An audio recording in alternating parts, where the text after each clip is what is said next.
Welcome, ladies and gentlemen, to the Film Club Podcast, where every week we find ourselves a movie to watch and talk about and try to stay on topic.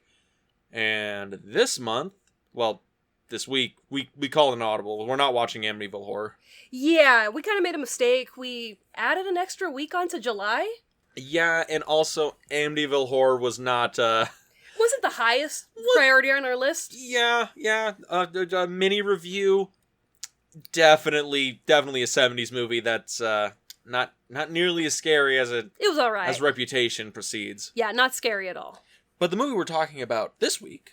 Well, I think before we drop the movie, we gotta tell everybody that we're gonna do a franchise this month. We are, just like we have already done with Batman and Scream.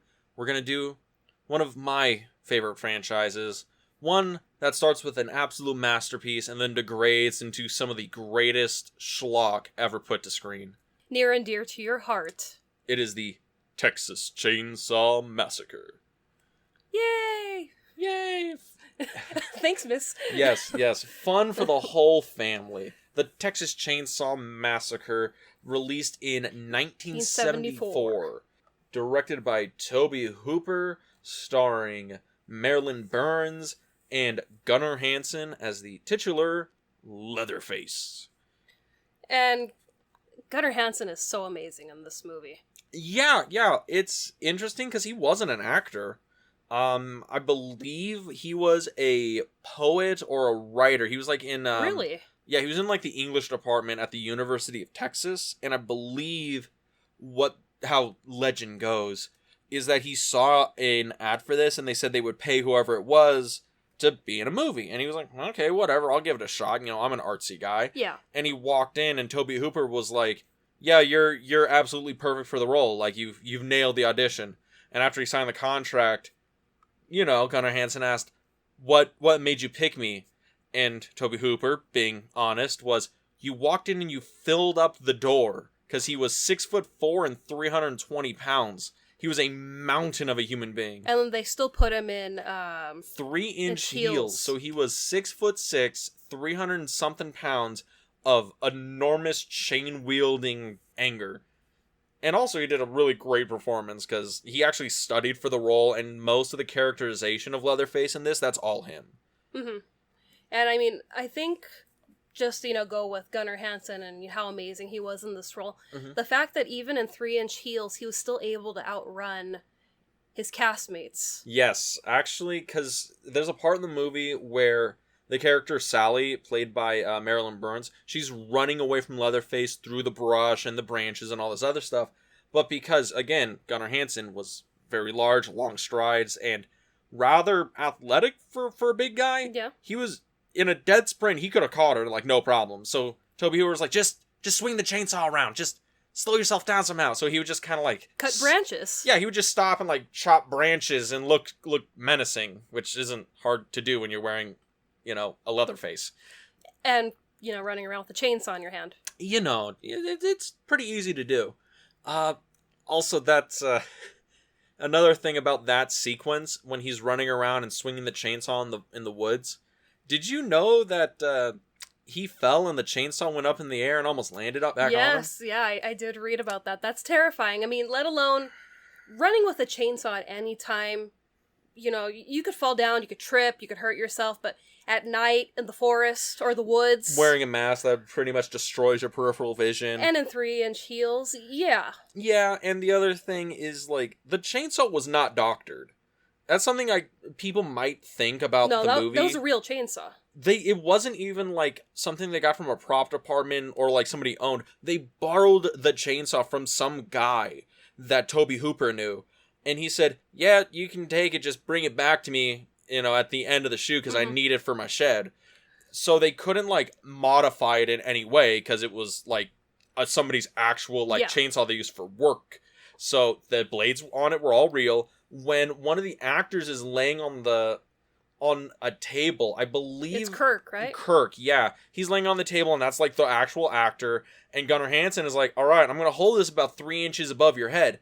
As long as you don't move or flinch, you'll be fine. Yeah, but if you do, I might kill you. And you can see it in Gunnar Hansen. He's being very gentle when he's, getting close to Kirk. Mm-hmm. And it's like, I knew it's a real chainsaw, and it's like, yeah, you want to make sure that you don't hurt either actor, but it's just like, okay, I have something in my hand that I could actually kill this guy with, and this isn't a dummy on the table, this is a real person. Okay, there's also a shot, talking about chainsaw safety, Yes. at the end of the movie when, Leatherface falls after he gets hit in the head with a wrench, and the chainsaw lands on his leg, and you see all the meat coming out and all that stuff.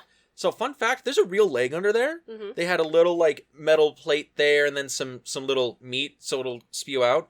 And Tobe Hooper was like, that's the last shot of the movie. They asked, well, why? And he said, I'm not sure if it'll go through the plate, and if we chop his leg off, there's no one else we can get for the role. So that's the last shot of the movie. So, Tobe Hooper was absolutely, totally okay with, we gotta get the shot. If he loses a leg, that's on him. It'll be fine. Yikes. Yeah, to call this a low-budget extravaganza would not do it justice. This movie, by all rights, was a living hell to make. Oh, absolutely. I mean, we'll get to the, what was the shot we were talking about earlier? Oh, okay, or which the film, one? the shoot. Oh, the shoot? Okay, so there's a section of this movie where it was 36 hours of unbroken filming in a 120-degree house with rotting animal carcasses. Yeah. And it was a absolute hellscape.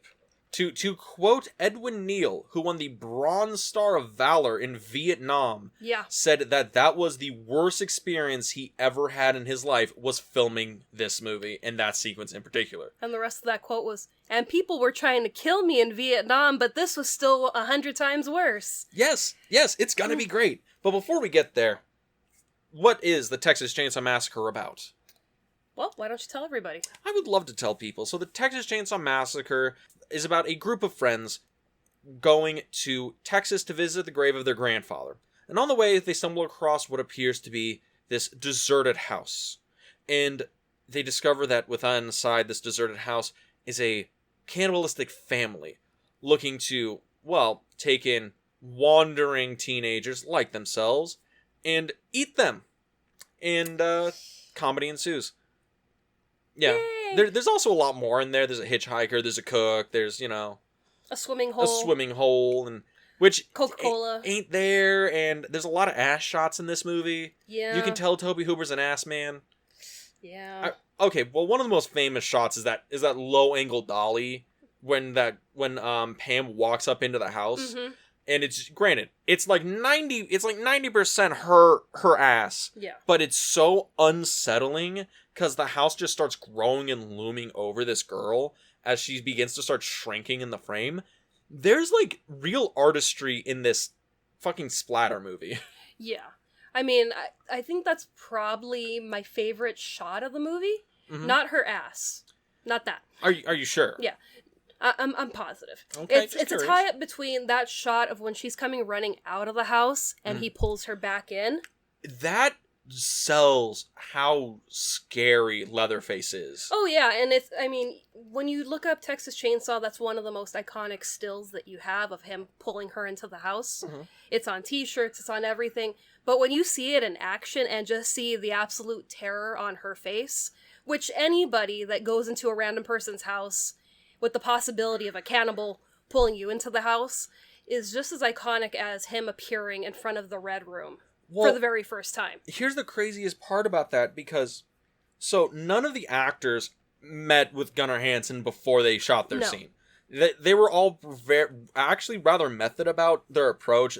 The 5 friends, they would only be with each other on set, and Gunnar Hansen, no one would talk to him or interact with him because they didn't want that. They didn't want to ruin the mystique. Yeah, right? it's. I think Scream took that from Texas Chainsaw Massacre, where I think his name's Ken Rogers or Kenny Rogers, the gambler. Yeah. No, I can't think of what it is, but the voice of Ghostface. Mm-hmm. Nobody met with him. They made sure to keep him this kind of ominous presence so that the actors would be, terrified of getting these calls of, "I'm gonna come after you. I'm gonna get you." And I think that really worked in this film because he's already so menacing as a character, but to not be introduced to him, oh yeah, that's really gonna get you, not really, acting. That's just going to be reaction of, oh my god, this guy is coming after me. What do I do? Yeah, and the thing is so Pam, when she's running out of the house and, Leatherface comes up and grabs her, he just one-arms this grown woman and picks her up off her feet, and he's just no struggle, and just goes back and puts her on the meat hook. Yeah. And that is, so, off-putting and terrifying, because it's like this beast of a human being can just do this, and this grown woman has no recourse. There's nothing she can do. Because I'm trying to think of the ages of our characters, our non-cannibal characters in this film. I'm assuming they're in their 20s. I would say so. They all strike me as hippie, kind of hippie kids. Maybe, but also 21, 22. It's Jerry, summertime. But Jerry throws me off because the actor that plays Jerry, Alan Danziger, he looks so much older than the other people in the van, the other 5. Yeah. And I think he was the oldest person on the cast, I think. I know he's older than the hitchhiker, Edwin Neal, by a few years. But... The hitchhiker, man. Oh, okay. Do we want scary. to talk about the opening of this movie? I guess the lead up, right? Yeah, I think we have to. So the movie begins, and it has the iconic, voiceover by John Larroquette. Yeah. Now, the movie you're about to watch is based on true events of the most strange and terrifying crime spree in the annals of American history, the Texas Chainsaw Massacre. And it's, fucking off-putting. But what's really off-putting, what's really fucking crawls your skin, is when you have, the sound over black, and it's somebody digging up a grave, and then it's the light bulb flashes, and it's a dead body, and it just goes out, and another light bulb flash, and it's another part of a dead body, and it pulls out, and it's so fucking weird, and it's so creepy, because everything's still juicy. And then we have the 2 corpses that are on display. And I was trying to figure it out. I mean, I have a decent-sized TV, so I'm able to see what's on the TV. Mm-hmm. Were they sitting on a cross? A cross, or a spear, a spike, or something? Yes, they were tied up and mock crucified.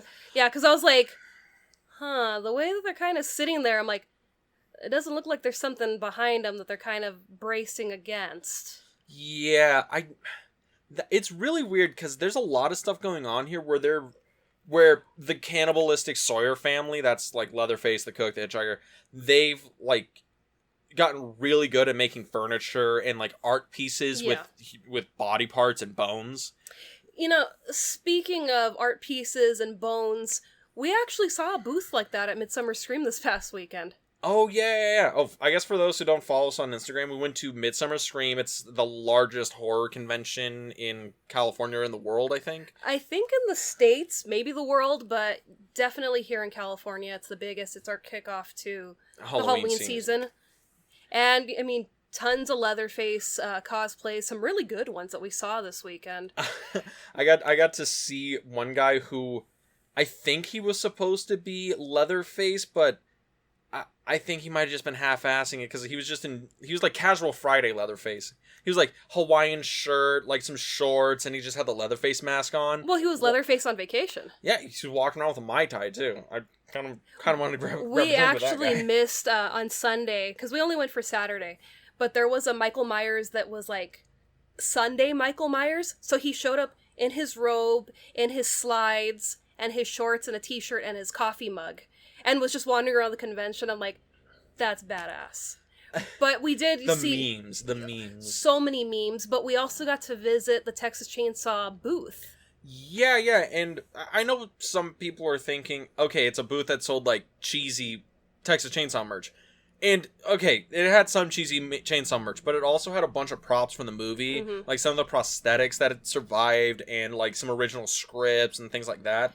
They had... Because a little-known fact... I think 99% of the props for this movie were burned on set. And the chainsaw was returned to the owner. Yeah, that was the 1%. That was part of the 1% of the shit that survived. But they had, like, pieces of the house, pieces of the fence. That was on the other side of the booth. Mm-hmm. They had a setup for their, Leatherface that would pop out of the red room. To take pictures. The butcher room. But it was really cool that they had the face mask, or the life mask of the grandpa. Yeah. So, that's kind of interesting. So the person that played the grandfather, John Duggan, he was the youngest person on set, and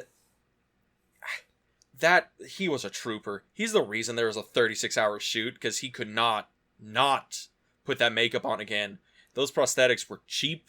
They were just hard rubber, and they were hot, and they were so uncomfortable. And he was wearing a wool suit, right? Yeah. So that's another thing about the costume in this film. So I watched the film with the commentary track, so I got to hear, Tobe Hooper, Gunnar Hansen, and talk about, costume and the production stuff. Yeah.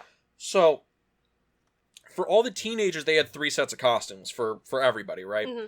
And they all got stolen. So, it went from 3 to 1 within, 2 or 3 weeks of filming.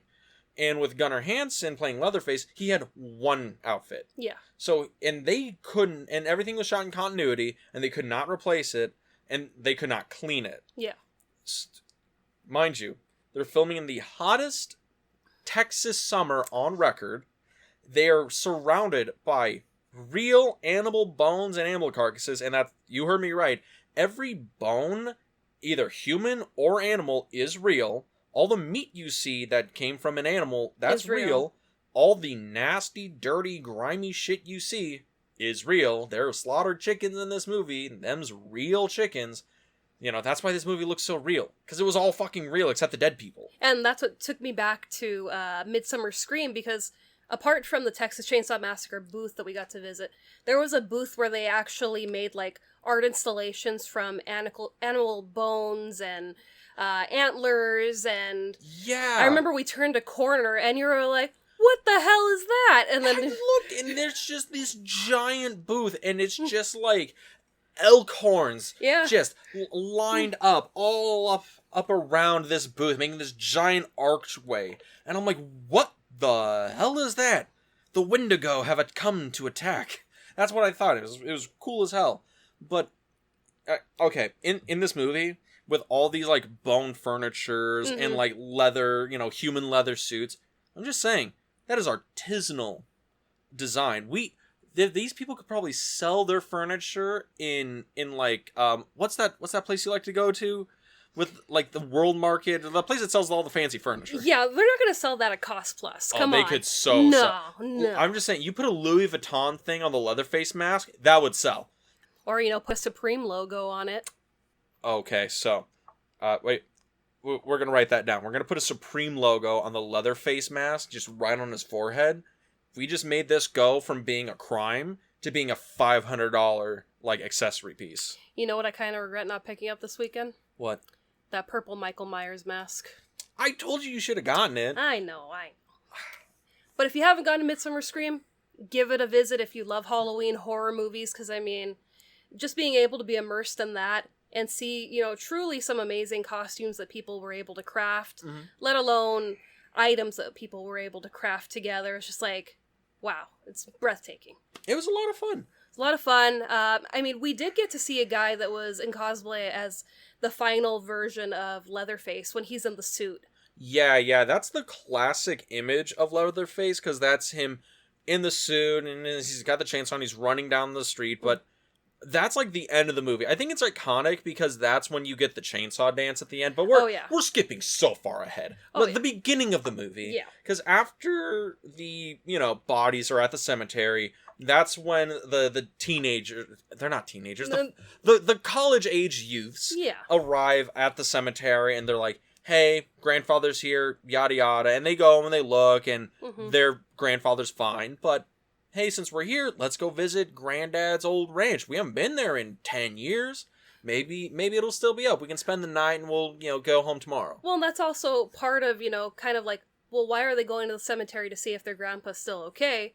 It's because people are digging corpses out of their graves. Yes. There's even a PSA playing on the radio as the kids are driving in the van that, someone's going in and they're removing body parts or people altogether or half of people. They're desecrating the corpses of all these people in Texas, and that's like a thing, Oh, somebody's like might have dug up Granddad. We got to go and check this out, which again is a legitimate reason why these people would go. And I mean Franklin and Sally make sense because they're like family related. They're siblings. They're siblings, and they're related to Granddad. Yeah. And Jerry is Sally's boyfriend, and I figure Kirk and Pam came along for the ride. They're another couple. Yeah, and they didn't want to just three-wheel it, so that makes sense. But after they leave the cemetery, that's when they pick up the hitchhiker.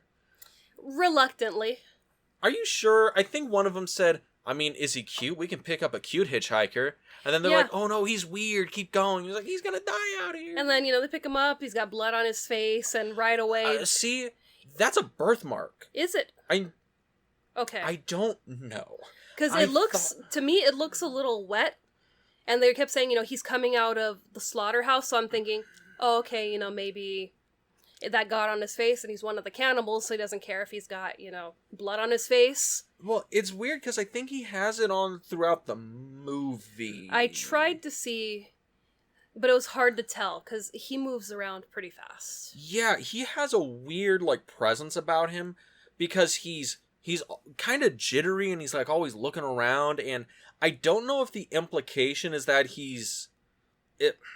mentally, not all there. Because they say the same thing for Leatherface, right? That he's, Well, they make a point that he's, mentally disabled. Leatherface, Toby Hooper makes a point that Leatherface, he never, learns to talk. He's, mentally deficient. He's doing this because he's scared because people are, coming into his house and he doesn't know what's going on. So and he's afraid of his family. Yeah, and he's afraid of his family. He's the most submissive person in his family, even though he's the most, physically imposing. Yeah. And with the hitchhiker, he's really, sadistic, but we don't know that yet. Because at the beginning of the movie, when he first gets in the van, he's just weird. Yeah. And at what point do you kick him out of the van? We'll say you're not the one driving, so, driver stops and picks him up. How long are you going down the road with that guy in the car? Van's not even coming to a stop to pick him up. We're just going. Or we're just going? We're going. We're not picking up anybody. We're just going. Who has no love for the hitchhiking community of the 1970s? Hey, this movie helped the police. I remember they said thank you because the murder rate with, hitchhikers dropped by 18% after this movie because they're like, yeah, we're not going to be picking up anybody. We're not taking anybody nowhere. So 18% of lives were spared after seeing the hitchhiker in full effect. Because, I mean, he's already weird when he gets in the van. And then, he cuts himself and then he lights the picture on fire. Okay, that's another thing. He, takes Franklin's knife, because Franklin's playing with, a little pocket knife, cleaning his fingernails and, picking at shit, because he's in a wheelchair and he's just bored. Yeah. And the hitchhiker just snatches the knife out of his hand. He's like, oh, it is a good knife. And he slices open his fucking palm. And then he just hands it back to him. And they're like, what the... That's real cool, man. Yeah, that's real cool, Rick. Oh, jeez. And they don't, stop the car. Nope. Okay. It only mildly makes sense because Jerry, since he's driving, he's paying attention to the road. Yeah, he's looking forward. He's not, He's not seeing what the fuck the hitchhiker's doing. He's listening, but it's kind of like, well, no one's screaming for their life yet, so I guess we're not going to pull over. It's just, this dude's weird. Yeah, and Kirk's back there, so, if he tries something, Kirk could stop him. Yeah, okay, yeah, Kirk can stop him. Kirk is shitting his pants. That's the thing. Throughout this entire sequence, I am just so unnerved by a lot of this movie, and the hitchhiker sequence is one of those moments, because I've seen this movie, I don't know, a couple of times. I still feel like I have no idea what that guy's gonna do. Oh, yeah. At any moment, because he's kind of moving his head around. He's looking at everybody. He's got this big old smile. He's telling them about, oh, we were the best killers at the butcher plant, the slaughterhouse. Oh, you got to hit them with the hammer so they die good. And, air gun don't work right. And the fact that he shows them the pictures of inside the slaughterhouse, and it's just like, why are you taking pictures of that? And I think what really unnerved me is that I own that same camera. Oh, really? Yeah, because I've seen the movie a couple of times, and we went through the maze at Horror Nights last year. Mm-hmm. So, of course, the hitchhiker, the actor at Horror Nights is dressed the same, and I was looking, when we walked past them, and I'm like, no, that's my camera. Like, maybe they got, a different camera from the movie. No, we're watching the movie, and I'm like, oh no, I actually own that camera. I could see it on my shelf, and I'm like, I gotta get rid of that camera now, because I'm gonna be thinking, it's oh my god, now. The hitchhiker. No, I can't have it. And that's the thing, he's selling these, crummy stills for, $2 a pop, that right? That was hilarious. I forgot about that. He takes Franklin's picture, and he's like, yeah, it's a nice picture, that'll be $2. So I'm gonna start doing that. Just taking people's pictures and be like, $2, $2. Mm-hmm. And be like, oh, this came out really nice, $2, please. What? I accept Venmo. PayPal? Jesus Christ. Could you imagine the hitchhiker is like, come on, I'll take pen pal. You can pay me in weed. How about a couple fingers? I'll take fingers. No, that's okay. Yeah, but so he lights the Polaroid on fire because I guess, well, if you don't want the Polaroid, then I guess I'll destroy it. So then nobody gets the Polaroid. And that's when he gets kicked out. And he gets kicked out and he's doing the raspberry. And he's dancing around like a jackass, and he's smearing the blood that he's got on his hand, his own blood on the side of the van. He's marking the van so that he's able to tell later, hey, the same group of people. Because I noticed that at the very end of the film, when the big rig pulls over to get Sally. Yes. Leatherface does the same thing. He marks the door with the chainsaw. And I'm like, okay, so, any big rig could go by, same brand, same make. But I know that is you that tried to help her, so I'm coming after you, just like he did with the van. Well, yeah. Well, I think how it's laid up, because right after this, they go to the gas station, right? And that's where the cook is, the old man. And he's there. You mean the gas station with no gas? The gas station. Well, that's because this is the 70s. You know about that, right? Yeah.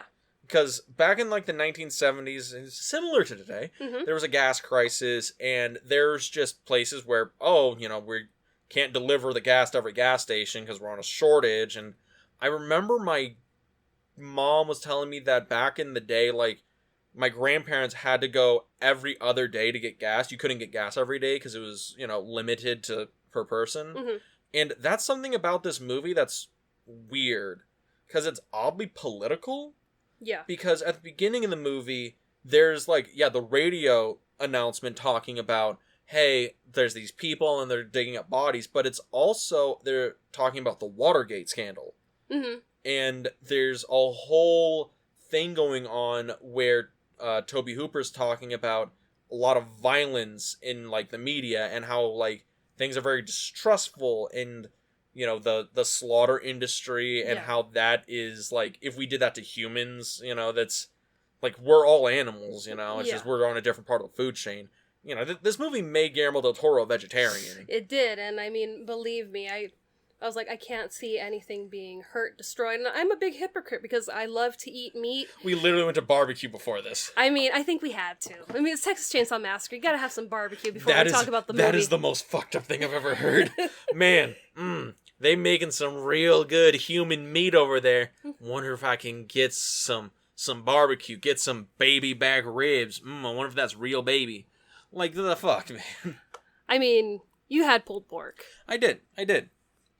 But that's besides the point. I mean, that brisket, chef's kiss. Indeed, that brisket used to be a dancer. So, back to the movie. But, I understand that there was a gas crisis, but I think that also plays into the family of cannibals, where it's like, oh yeah, we're out of gas, I could refer you to a barbecue place down the road, then you go home and tell, okay, I got, a family of 4, I'm going to try to lure them in, because, we see Sally take off, and she goes back to the gas station later for salvation, and you think, oh, okay, someone's going to help her, someone's going to save her, and it's like, nope, he's in on it too. It's a whole scheme, and it's like, of course they have gas. They have the generator going in the backyard when Kirk and Pam first show up to the house. Yeah, and that's the thing. It seems like a really rough shot operation, but it's kind of similar to The Hills Have Eyes. Yeah, that's another thing. This movie, you can see the movies it's influenced laid out. where, oh, in The Hills Have Eyes, they, like, pop the tires on these people when they go down when the guy at the gas station tells them, oh, there's a shortcut through the valley if you take this dirt road. You know, it ain't on any maps because, you know, oh, the state built the highway the other way because it was cheaper. Yeah. You cut through this way, it'll be fine. And with this, it's kind of the same line. The guy, the hitchhiker, jumps into a car, makes a scene, you know, does the blood onto market, and that means, like, oh, these people, they have to stop at a gas station, if for nothing else than to, like, oh, maybe call the cops, or, like, get the blood off the side of their car. And the guy at the gas station's like, oh, hitchhiker got you. Okay, cool. Hey, we're out of gas, but I know that there's this, like, family barn out in the country somewhere. You go out there, they're real kind people, just go over, probably after 7, that's when everybody's home, they'll fill you up right away. And then that's when probably, like, hitchhiker or Leatherface is like, alright, time to, you know, treat the meats and everything. Yeah. It's a really elegant little operation that's very inferred. None of this is ever explained. It's all just inferred by watching the film. Yeah. And, I mean, it's a creepy movie. It's fucked in the sense that, you know, you have this family that's just cool with doing this to people. Yeah. I mean, yeah, it's weird because the old man doesn't seem cool with killing people. He seems okay with cooking them. Yeah. But he makes a point that he doesn't like killing them. He's like, I just do it because it's necessary. Yeah.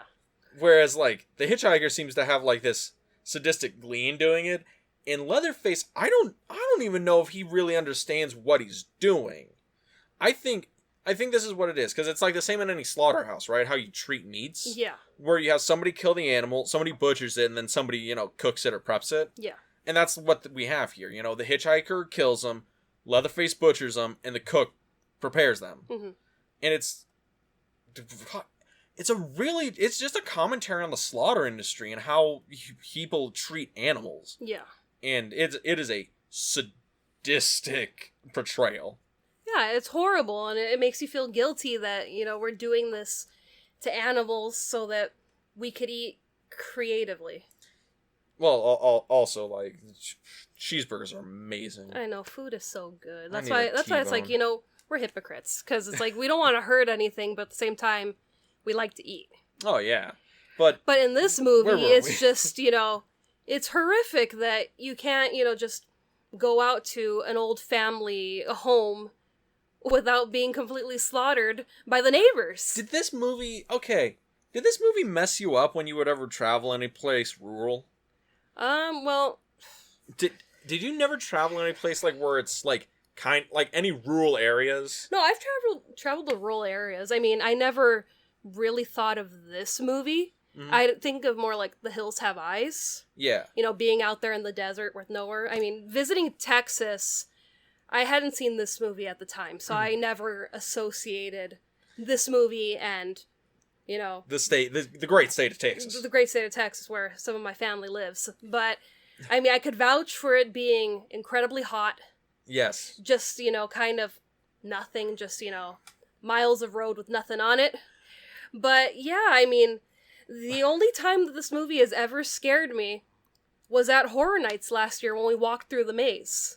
Oh, yeah. And, I mean, Well, because you're just a scaredy cat at Horror Nights. Oh, yeah, I'm a big hypocrite. I love Halloween and spooky things, but I don't like being scared. It makes for the most awkward Halloween viewing experiences. I'm like, hey, boo, you want to watch, like, Halloween? Or you want to watch, like, you know, Jeepers Creepers? Or you want to watch, like, Nightmare on Elm Street? Do you want to watch, like, a scary movie? And you're like, can we watch, like, Hocus Pocus? Or, like, something not scary? What are you talking about? I love watching scary movies. Yeah, but you don't like being scared. And you know, as soon as I'm like, oh, I'll be right back, and then I'm going to come out with a chainsaw and try and spook you. If you did, you know I'd throw hands with you. It doesn't matter if you have a chainsaw in your hand, I'm going to throw hands with you. But, totally. But going back to Horror Nights, you know, seeing him on the screen, it's like, yeah, that would be terrifying to, you know, come in contact with somebody that tall, waving a chainsaw at you. But then in Horror Nights, we encounter somebody that tall in the costume with a prop chainsaw, obviously, but still terrifying. I walked out of that maze, my hands were shaking because I was just so like, oh my god, that was actually terrifying. And I mean, kudos to Universal, because I mean, they really rebuilt the scenes that looked just like the interior of the house. Mm-hmm. I mean, which is weird because Universal didn't make this. No, this was like, okay, I guess it's weird to say who made this because I half know the situation behind it, because the guys I don't, so I wasn't sure if this was like an independent film or if this was... Oh, it was an indie film. No studio made this. Okay, because I was like, I don't think, I've ever heard it being attached to a certain studio. No, so what it was, and... Okay, we're gonna get into a really weird lineup here. So, Texas Chainsaw Massacre, Tobe Hooper produced it, and he got the money through means that have yet to be figured out. The story goes... This is from a few different articles and sources. He goes to a Texas senator's office, and they go in and they have a private meeting, and he comes out with $60,000 to help fund the movie. The proposed situation is that, hey, I'm a documentary filmmaker, because he was a documentary filmmaker. I want to make a narrative film, and I want to set it in Texas, and I want to ask you for funding so I can maybe help create a little bit of a larger film influence out of, the great state of Texas. Yeah. And, the senator's like, oh, absolutely. The other side of the coin that people think happened was, oh, this movie was used to launder a shit ton of money through the mafia. Which is maybe more likely, because this movie was distributed by, I believe, it wasn't John Gotti. It was one of the other ones. I guess it really doesn't matter, but it was like a mafia front of a distribution company. It's the same people that made Deep Throat. And Texas Chainsaw Massacre, that's what a lot of it happened. The distribution company was just using it to launder a bunch of money. And it's very weird because the mob helped release this, and they also really screwed over everybody who made the movie. Because how it worked was, everyone who worked on this movie did not get paid. Yeah. I think Gunnar Hansen is the only person who got paid up front, because I think he was the only one they needed for the whole, or for like a lot of the movie. Yeah. And I think at the end of it, because the movie was made for between $80,000 and $140,000, so like a really low budget movie. Like right now, it's like that's like $800,000. Yeah. And it releases and it gets like $30 million, and their distribution company and all those people say, movie didn't make a dime. It didn't beat its budget in the marketing. And Tobe Hooper's like, I am the producer. I put all the money into this. We definitely made our money back. And the mafia guys were like, all right, here's your percentage. And it was $10,000 to split amongst 20 people. And then the company like goes out of business, the production company, and the distribution company goes out of business. So like everyone in this movie gets like screwed, and it's really weird. Like the money this movie makes and how it was made is really fucky. Yeah. But what is more fucky is actually shooting the movie. Oh yeah, because I mean, this is Texas. Does it say what time of the year? August. It was made in the heart of summer. Like they were not lying about the date. Yeah. It was made in August. It was the hottest summer on record at the point. And again, you can tell how hot this movie is because everyone is pouring with sweat throughout the entire film. And even at night, doesn't matter. Oh, yeah. And the night shots were done and they just had blackout curtains and they were shooting in the middle of the day. Yeah. I mean, people were getting sick. People were suffering from heat stroke. I think they said they would have somebody pass out at least once a day for, like, the entirety of shooting. Yeah. Somebody would pass out or somebody would have to, like, leave. And a lot of people just got sick. Yeah. Because, again, all the bodies you see are real. Yeah. Real. Yeah, so, I mean, it's not the most ideal work setting to be in. I mean, health-wise. Because, I mean, that's... Well, this was the 70s. Yeah. They didn't know. They didn't know, but that's also violating a lot of, health issues. I mean, not even like the animal stuff, just having people work in incredibly hot conditions. That's why you make this without a union. There wasn't a union for 100 miles, boys. We're making a moving picture. This was made like they used to make them back in the old Hollywood days, where they would fire live rounds at James Cagney and all those gangsta flicks. Yeah. It's a good thing they're not made the same way anymore.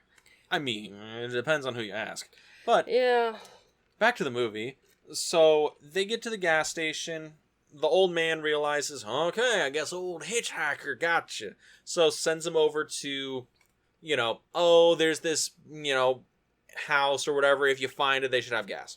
But they decide, we're just going to go to Granddad's house. We're just going to look around this abandoned house. Yeah, we'll spend the night, and then we'll just go back to the gas station tomorrow when they get the shipment in of gas.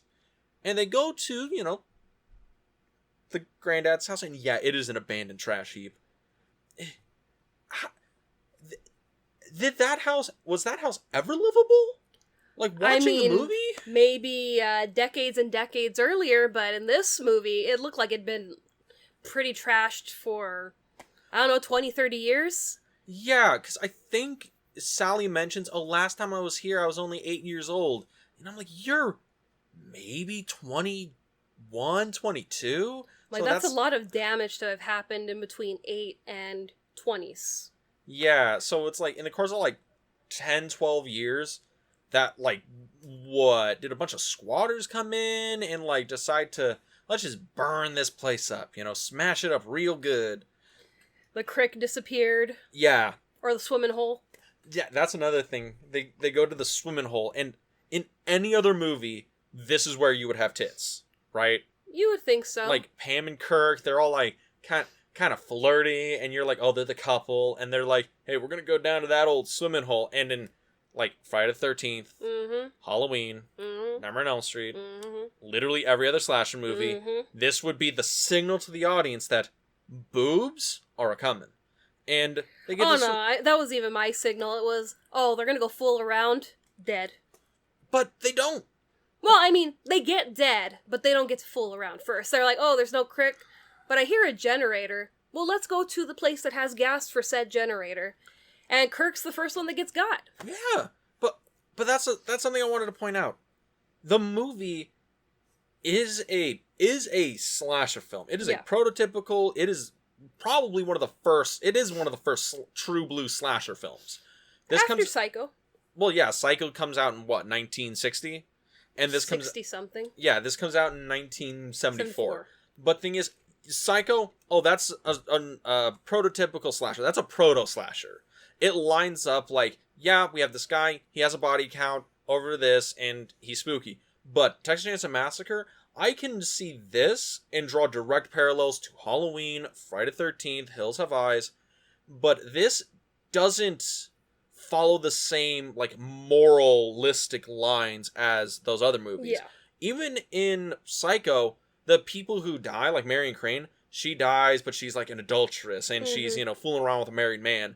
There's always that cardinal sin. Yeah. In Halloween, everybody who dies was, fooling around, premarital sex, or drinking and doing drugs.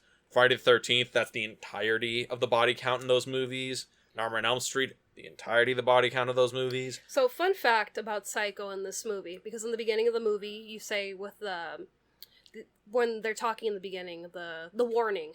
Oh, the text scroll. I want to say John Larroquette. I want to say the PSA that you get before. I can't think of the phrase. Based on the true story. Yeah, I mean, it's not based on an actual chainsaw wielding person. It's actually based on the serial killer from Psycho. Yeah. Not Norman Bates. Ed Gein. Ed Gein. Or Gein? Gein or Gain? Gein. I think is it Gein? I think it's EIN, so it might be Gein. But yeah, it's based on that killer that Psycho's based on as well. So it's kind of interesting to see, well, no, it's not some, crazy guy with a chainsaw. It's another serial killer. But in two very different worlds. Yeah, Psycho, Norman Bates, that's probably a little bit closer to the Ed Gein story. But with Texas Chainsaw Massacre, it's it's taking points from him being a grave robber and him making stuff out of the body parts. Yeah. But then you also have the other parts, because he's an amalgamation of some other, like, really violence going on in the 70s, because there was a lot of serial killers going on. Oh my god, we were talking about that coming home from Midsummer Scream, about...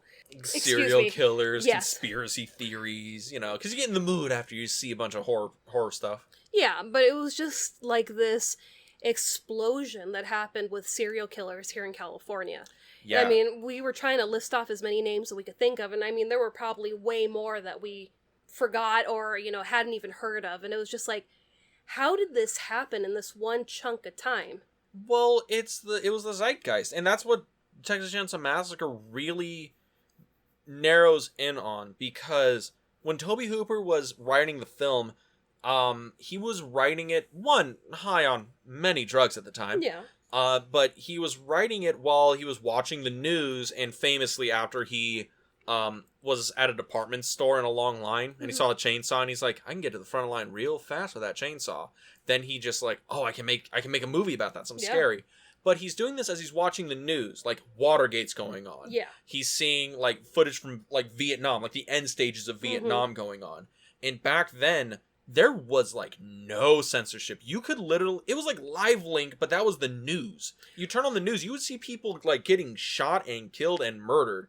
Like you would see people getting like on fire, people getting like riots in the streets. You would see that just on TV. Oh yeah, not like now where, you know, if we see a pursuit or anything where the car might crash, they cut away really quick so you don't see anything. And it's just like, you know, we come from, you know, like you were saying, where they would just show everything. They wouldn't censor it, they wouldn't block it out.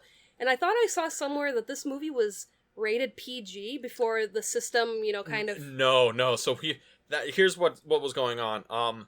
But, okay, so when Tobe Hooper was making the film, he was under the impression that, okay, I just won't put a lot of blood or gore, and I won't put tits in the movie, then I can get a PG, because traditionally, that's, you know, back in 1974, that was like the baseline, you know? I just put very little, like, graphic stuff, I get a PG rating. And that was something that I did notice, that this movie isn't very blood heavy. No, there's... It's a lot like Psycho, where you only get just a little taste of it. And the other thing is you never see impact. No. You never see the chainsaw actually touch somebody. We have a lot of cutaways. Yeah, you never see Leatherface strike a hammer and actually hit anyone. Yeah. But it's all suggestive. You never see the hook go into Pam's back, but you can feel it. Yeah. I can't watch that scene without kind of like arching my back a little bit. Yeah, you twinge. It's just a little bit. And so Tobe Hooper takes it to the MPAA, and he's like, hey guys, I got this movie called the Texas Chainsaw Massacre. It'll be PG, wide release, we'll show it in drive-ins, it'll be great, guys. Yeah. Woo. Then the MPAA watch, and they're like, this is horrifying. This is an abomination of God. This is an X-rated film. This should be smut. We should ban it from the country. And he's like, but there's no blood. There's like no gore. You're like, you don't see anything. And he's it's like, all your imagination that's, you know, piecing it together. And then the MPAA is like, there's a bitch on a hook in here. What do you mean? And he gets like, oh, I can't really argue with that one. There is a lady strung up on a meat hook. I think that part and the part where Kirk gets hit in the head the first time are the most disturbing scenes for me. When he's just twitching on the ground. Well, yeah, because some people didn't get that. Like, well, why is he, like, flailing on the ground? But, like, that's something that happens to animals. Yeah. When you strike them in the head, a piece of bone gets into, like, the nervous center of the brain, and it starts making their body seize up. Yeah. And it's really, really bad. Oh, yeah. And Pam, when she's discovered in the freezer, and she kind of just pops up, and she's also twitching, it's just like... Oh my god. I mean... The most disturbing part of the movie is the dinner. That too, yeah, that's pretty... Oh god. I gotta say, there's a lot of moments in the movie that are, like, just kind of disturbing. Even though it's so, like, it's obviously a narrative film. And there's, like, it's very obviously just a movie, but you're watching some of it and you're like, is this a snuff film? Or, like, is that... How far did they go before they called cut? I mean, that dinner scene was in the maze at Universal, and I tried not to look at the table too much because I'm like, I don't want to see anything gross, even though they pipe through the smell of like... It's like some old, like, barbecue or something weird. Yeah, it was just like, I was like, okay, I'm like, don't focus on that. Like, I already know what's on the table. And then what was more fucked up was once we got towards the exit, they were popping in, like, regular barbecue smell. So it was just like, it went from, like, ew, gross to, oh, that kind of smells good. Like, what is this? And I was like, what is happening here? We just ate. We did. But that's the thing. The movie has these moments that are, like, really off-putting. But, like, as you're saying, because that happens, like, right after they go to the swimming hole and we think there's going to be tits, is, you know, Pam and Kirk, they get got, like, right away. And that was something that kind of surprised me. The movie moves very fast. Yeah. The movie is only... It's a day. It's 83 minutes long. It's 83 minutes, but it's over the course of 24 hours. And Yeah. I don't even think it's 24 hours completely, because we don't know what time of day they stop at the cemetery. If I had to make a college guess, it's like from 1 o'clock to like 7 a.m., 8 a.m. the next day. Like, that's what it is. Yeah, because I mean, it's been a while since I watched this, and it felt like the movie just flew by. Yeah. The movie is super well edited. It's a well-crafted film. It's just really messed up. Yeah, very messed up and very good pace. Oh, yeah. It does not slow down. It doesn't lull, it's just action nonstop. But yeah, and they get got, and right after that, that's when they just start picking him off. Because right after that, then... Steve. Steve? I think his name's Steve. His name's not Steve. It's Jerry. No one's named Steve in this movie. I thought there was a Steve in the movie. He looked like a Steve. So, he did. Jerry, he goes to go find those two, because he's like, oh, they're probably fooling around somewhere by the creek. And he gets killed. Fun fact about that moment, because I'm going to cut you off, because I know the trivia you're going to throw up. Okay. So, when Kirk walks in, and he's in the kill room, right, or in the butcher shop, and Leatherface bursts out, Gunnar Hansen comes out with the giant mallet, and he's like, "Murr!" Yeah. When Jerry, or Alan Danziger, the actor, sees him for the first time, Or Steve, he sees Gunnar Hansen come out, and this is the first time he sees him, and he just bolts. He I would too. Away. Yeah. Like no joke, the actor was like, "Oh no, fuck this," and turns and leaves. He thought he was in a snuff film for that take. Like, unironically. I mean, I actually wasn't going to save that piece of trivia. I was actually going to say... That's a good piece. It's a good piece. But I was going to say that he actually saved Sally's life because she wanted to go with him to go look for Kirk and Pam. And he's like, no, you stay at the van with your brother. And it's just... Because also, I don't think he wanted to take Franklin along. Yeah. Is Franklin a dick in this movie? I thought Franklin was funny. Because he was the most aware. Because he was like, you guys, he marked the van. Does that mean he's following us? Franklin, shut up. You don't know what you're talking about. I gave him your full name, your address, your zip code. He's going to come find you at home. But it's like Franklin's he's just spitting straight facts, you know. You guys, we should get out of here. He's so obnoxious about it. He is, but he was on the right track. He was like, come on, guys. Let's get out of the haunted house. No, it's good. But that's the rule, not only in movies, but in life. Mm-hmm. You can be right all you want, but if you're a cunt about it, there you go. No one's gonna listen. I don't think it was that far. He was a little annoying. He was a little douchey. A little bit. A splash of douche. A little bit of douche. Maybe some Vagisil. A little too far. A little too far? A little too far. I guess. But Jerry gets got. Then Sally and Franklin are like, are we staying or are we going? Well, Franklin wants to get the hell out of there. And Sally's like, no, we gotta find Jerry and our friends. And Franklin's basically like, they're done. Let's get out of here. Franklin's like, there ain't a lot of slasher movies, but I've seen the ones that have been made so far. We gotta get the hell up on out of here. And then he's like, oh, they took the keys. Oh, the keys are gone. We're dead. I'm in a wheelchair and I'm fat. I've already got the short straw in life. Why, God? That's Franklin, by the way. And then Sally's like... A tad offensive. He's a caricature. And then Sally's like, okay, we'll go and find them. And then she starts pushing Franklin through the woods, or the brush. And this is so, like not okay. Because, you know, first of all, yeah, I'm making fun of Franklin because he's, like, obnoxious or whatever. But, like, the reality of the situation is Sally's brother is in a wheelchair and he is defenseless. He's defenseless, and she's also, like a twig. So it's like, how are you going to defend you and your brother when all you guys have is a flashlight? Yeah. And Franklin's like pointing the flashlight around. He's like, I think I hear something. I think I hear something. Oh man, where is it? What's going on?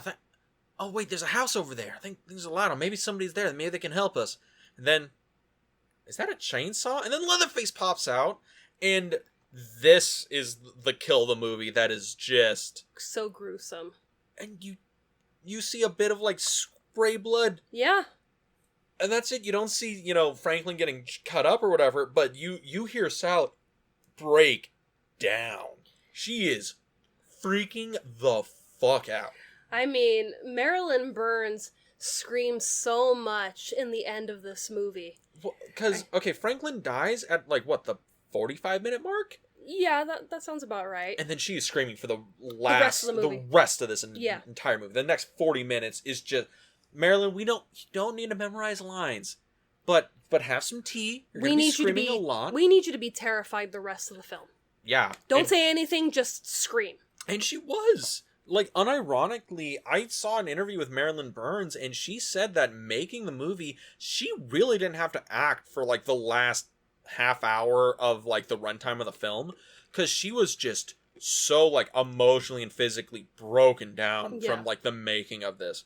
Because they run through the brush, right? Mm-hmm. And that's when Gunnar Hansen almost kills himself. Yeah. And then they get to the house, right? They manage to finally catch her. And they're going to have the dinner. And they have the dinner scene. And oh my god, this dinner scene is so fucked up. And she's just screaming. Okay, she just wants to live. Before we get to the dinner scene, what's fucked up is when the guy that owns the gas station... The old man, the cook. The old man, yeah. Is beating her with the broom.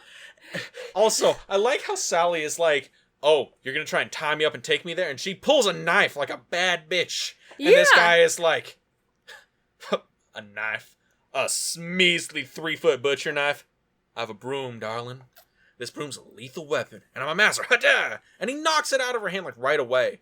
Is the old man like secretly a monk, and his weapon of choice is a broom? I mean, don't ask me why, but I've been hit in the head with the broom before. With, like, the handle of the broom. It hurts. I mean, it left me a little dazed when it happened, so I could see why, he probably disarmed her with it, but I'm like, a fucking broom? Really? And then he flips it over and he hits her with, like, the straw part, and she's just like, please, make it stop. And I'm just like, what is going on here with the broom? In her defense, she has probably ran, like 3-4 miles. And fallen out of a 2-story window. Yeah, that's right, because she gets to the house and she finds out that it's Leatherface's house, and she jumps out the window, she crashes, and then she has to run another, 5 miles to the gas station. From where Franklin is killed in the woods to the house, upstairs, back downstairs, back upstairs, falls out a window, runs back through the field, falls down, makes it to the gas station. So yeah, I can see where she'd be winded and be like, I can't fight off this old dude with a broom. But it was just like, a broom? Yes, the broom, the most dangerous of weapons. I use a broom to defend my home against intruders. Those rapscallions coming to steal my Texas Chainsaw Massacre collection. I knew it. But they have the dinner sequence, and it is so goddamn disturbing. It is like dinner with the Dahmers. It is like so ungodly uncomfortable. Yeah. Because the hitchhiker's just smiling, and he's having a grand old time, and he's like, oh, we gonna eat tonight, girl? Oh, shit. This right here, this used to be your brother, but my brother, he made great brothers. Delicious. Finger licking good. And the cook's over there's like, I'll make some of the best chili. You know what I made it out of? Your friend. Your friends are delicious. And Leatherface is like, darling, would you like yourself a nice cup of tea? Because Leatherface has the girl mask on. He's got his, Sunday best on for dinner. Yeah, I like he's, that. Having so much fun. I like that he has his outfit change, and, he's very formal for dinner. Yes, which, again, is great. And then you also have the granddad in there, and he's just in the fucking wheelchair, and you can tell the actor who is wearing the prosthetics is dying in front of your eyes. Yes, because it is just 120 degrees. This is the 36-hour shoot, and there's who knows how many lights in that room to light that set. And here's the thing. The lighting going on in the movie, because up to this point it's just naturalistic. Yeah. Because they're using all natural light, and they're filming outside for most of it. And that's because they were shooting on 16 millimeter footage, and they had to be blown up to 35, and they needed to use the fastest film they could. Yeah. And what that meant is that it will expose a lot of really, like, dark images so you can, like, see them. So you can imagine, like, I'm filming a movie in my bedroom, but it's too dark in my bedroom. I use a faster film, and then it makes it look, like, normal. Yeah. And that's what they used, so it has this really high grain, and that same film stock is what they use in documentary stuff. So when they're filming inside the dining room, though, that's one of the few times they had to use real, like, film lights. And you've been around film lights. Oh, yeah. They're hot as balls. Very. Each one of them is, like, 100 plus degrees. They're in a actual house, so it's not like insulated. It's not a set. It's not a set. No, it's a real house. Outside's 110. Inside's probably 120 plus. The, like, leather, like, Gunnar Hansen is wearing a wool suit plus this fucking, like, leather mask. The actor John Duggan, who's playing the grandfather, he's wearing this rubber concoction all over his face and hands and a wool suit. And everyone in there is sweating bullets. It smells like fucking death because it's all rotting meat and old bones. And they're like, and the actor John Duggan says, I will not put on this prosthetic one more time. No. It took me 5 hours to put it on. It feels like death. It smells like death. I will do this once, Toby. All right? We can shoot as long as you want, but I'm only putting this on once. And Toby Hooper took that as like, well, we'll only film this your stuff through one time. 36 hours later, he got it.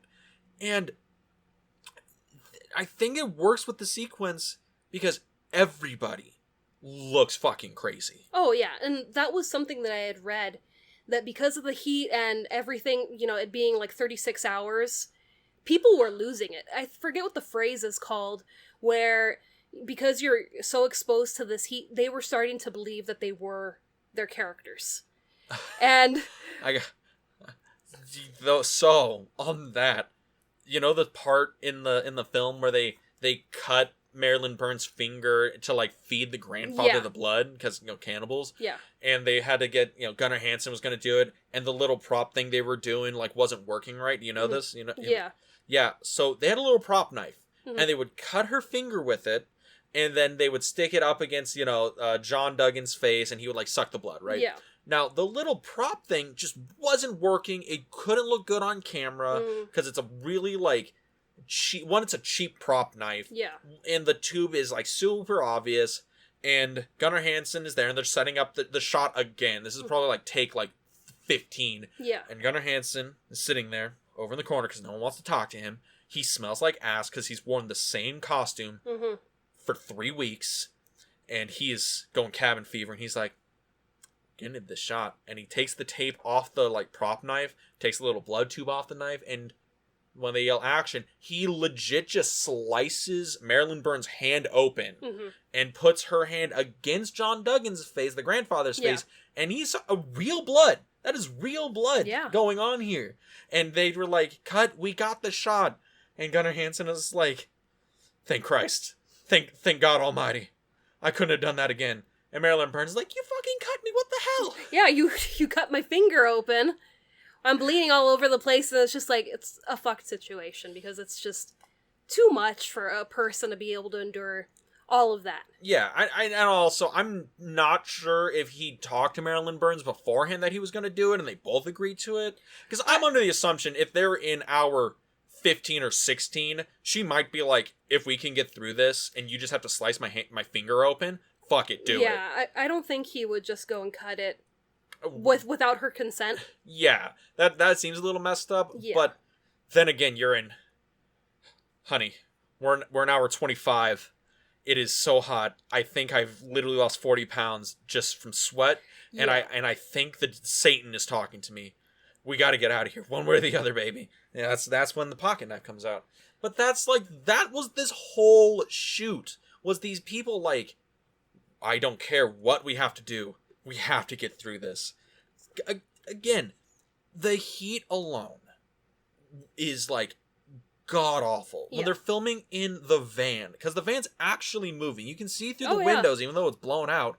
They're actually driving inside this van. So there's probably 8, 9 people in this little panel van. It's 100-something degrees outside, and they have to film all this. And because it's the 70s, there's no AC. No. And this thing is probably god awful to be in. And they have this whole sequence with the hitchhiker, and they have this whole sequence with the other side with the kids, and it's, oh god, this movie sounds like hell to make. Oh, Hell yeah. to make. Absolutely.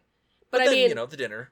You have the dinner, and then you have the whole movie in itself a masterpiece.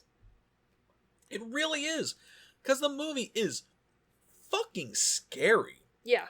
Like, I don't get scared easily, and I'm not saying it's like, oh, I'm hiding under my blankets because I'm afraid Leatherface is gonna pop out. But I'm watching the movie and I feel uncomfortable. Yeah. Throughout the whole thing.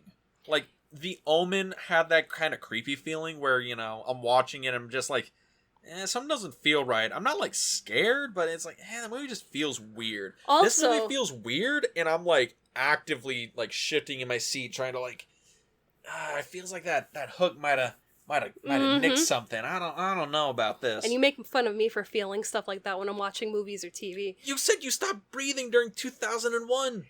Well, yeah, that's a whole other story. But it's weird. We were just, coming off of our 70s blockbusters, and this is older than Jaws. This is older than The Omen, Amityville Horror. Yeah. And it's just like, this is a real trailblazer.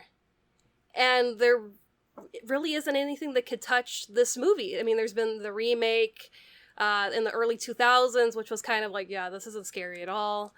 I got a little bit of love for the 03 remake, the Platinum Dunes one. I Yeah. got a little bit of love with it, but The one that came out this year, I refuse to watch it. oh, the Netflix one. Yeah. Yeah, I'm gonna watch that one, but I'm saving it for one of those days where I really need a bad piece of movie to relax with. I mean, yeah, I'm like you, where this movie doesn't scare me at all. It's unnerving. It's like watching those like Faces of Death YouTube videos where it's like, oh, the most fucked up things that have ever been on the news. Mm-hmm. Or 10 instances of people, dying or some shit. It's one of those things where it's like, okay, this is not safe for life kind of shit. Yeah. That's like how this movie kind of feels. This just doesn't feel like a wholesome viewing experience. It feels kind of messed up.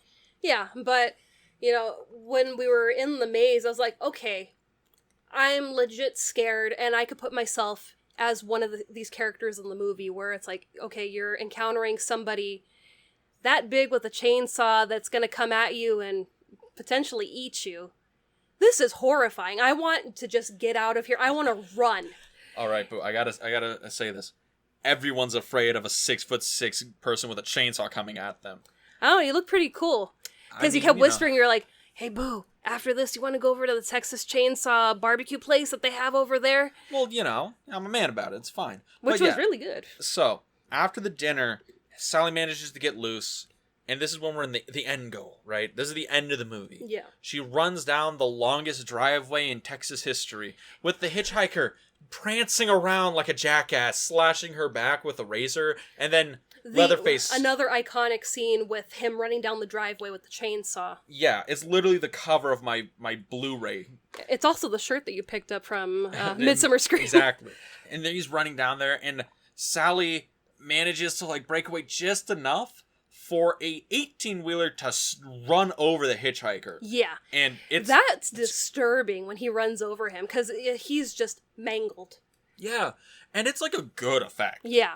It's not cheesy, they just threw the dummy under the tires. It's like, no, he looks like he got run over. And that truck gets real close to Edwin Neal, the actor, before it cuts to, the dummy rolling under the truck. It's a really well cut moment. Yeah. And then the truck driver gets out and is like, oh shit, I killed somebody. And then he sees Sally covered in her own blood. Screaming.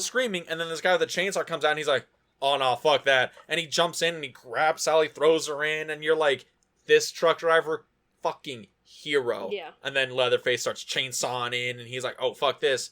They run out the other side of the truck, and this truck driver, Again, hero grabs a wrench, then fucking they're running, Leatherface coming at him, and this guy turns around and nails him in the head like he's Gordon Freeman, and then, he keeps running because he's a smart truck driver. Always keep running. And then Sally, jumps into another pickup truck because this is another busy roadway next to a cannibal's house. And Leatherface almost gets her, but they make it out, and she's driving off into the sunrise, and the Leatherface does the dance. Oh yes, he does. That dance was improvised by Gunnar Hansen. I do. Yes. Want to know one thing Gunnar Hansen remembers from that dance?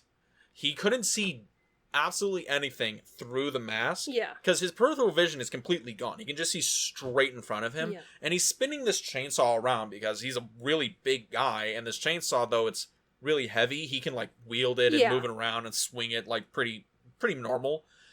He remembers swinging it, and he sees that Tobe Hooper is ducking. When he swings it to his right, he realizes, he's like, oh, there's Toby. Oh shit, he just ducked. I almost decapitated him with this live chainsaw. And Sally is the last shot we see is Sally, and she has the face of PTSD on her, and she is laughing and screaming and black. Yeah, that's it. Yeah, this movie, good movie. Great movie. This is a great movie. Yeah, I agree. If you are a horror fan, I would recommend. This is the canon. Yeah. This is in that Mount Rushmore of horror, of slashers. Of horror, of slashers. This is one of the greatest horror films ever made.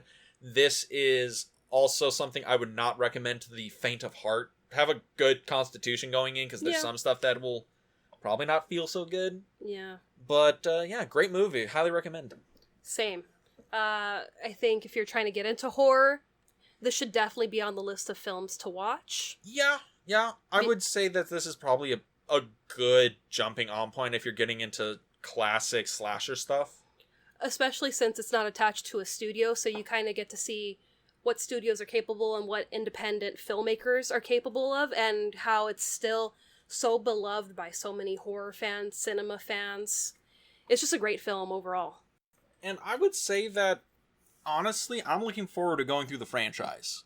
Because I haven't seen the Texas Chainsaw Massacres 2, Leatherface, Next Generation in many, many years. I haven't seen them at all. Oh, really? I've only seen the original film a handful of times, and the remake from the early 2000s, and that's it. I kind of felt like with the Halloween franchise, some of them I didn't need to see, because Halloween is so iconic, and that's how I felt like this movie. I'm like, can we really get sequels that can match up to the original film? Well, okay, for one Halloween, no other Halloween movie matches up to the original. No.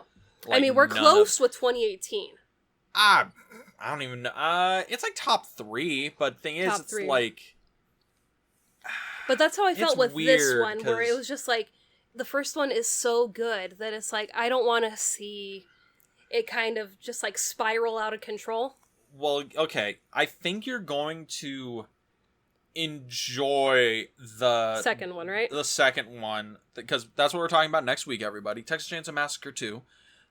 You're probably going to enjoy that one because it's a lot more of a black comedy. It's a little bit more ridiculous. Let alone the poster is The Breakfast Club.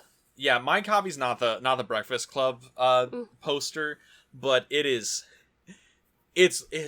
lovely. I can't wait to watch it. I haven't seen it in years, but I'm excited. And I'm excited to see it for the very first time. But if people wanted to see that, where can they go? Well, if you want to listen to us on a different platform than you currently are, you can find us on Anchor FM, Apple Podcasts, Spotify, and eventually this episode will reach YouTube. Yes, you can go to our YouTube channel, The Film Vault. That's The Film Vault on YouTube. And yes, we're going to be uploading a video version of this. It won't feature us. It'll feature, stills. But you can watch it on YouTube. And that should be coming rather soon. I'm catching up on all of our uploading schedules. And if you want to follow us on social media, you can find us on Instagram at The Film Club Podcast, where we post upcoming episodes we're going to be doing, trivia, events like Midsummer Scream. We're coming up on our, horror season, so we'll be going to Halloween Horror Nights, Not Scary Farm, so give us a follow. And with that, Miss Boo, We'll see you next week at the Film Club. have a good week, everybody.